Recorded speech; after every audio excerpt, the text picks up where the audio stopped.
ఆ వాక్యానికి లోపడతారు, ఆ వాక్యానికి విధేయత చూపుతారు, ఆ వాక్యాన్ని బట్టి తగ్గించుకొని వాళ్ళ జీవితాల్లో మరి ఆ వాక్యాన్ని బట్టి నడిపించబడే విధంగా ఏమంటే దేవుని వాక్యానికి అప్పగించుకుంటారు.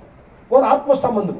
ఆమె అదే లోక సంబంధం అయితే ఏమండి తిరగబడతారండి, తిరగబడతారు. నా మీద అలుగుతారు, ఇంకెవరు దేవుని మీద అలుగుతారు, వాక్యం మీద కూడా అలుగుతారు. వాళ్ళెవరు? లోకస్తులు. కనుక నేను అనుకుంటున్నా, మీరంతా లోకస్తులు కాదు, మీరంతా ఆత్మ సంబంధులే. దానికి స్తోత్రం. కనుక తనను తను తగ్గించుకున్నవాడు ఎలా ఉంటాడు? తనను తను తగ్గించుకునే వ్యక్తి ఎలా ఉంటాడు?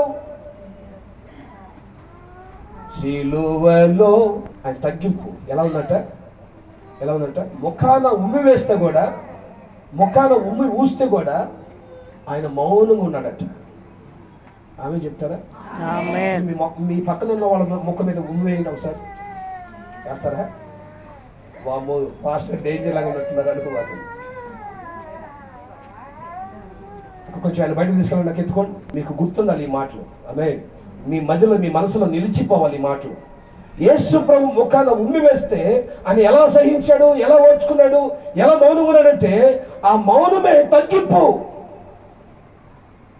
యేసు ప్రభు చెప్పిన మాట, నిన్ను ఒక చెంప మీద కొడితే మరొక చెంప చెప్పండి చెప్పటమేనా, లేకపోతే అనుభవించేది ఏమైనా ఉందా?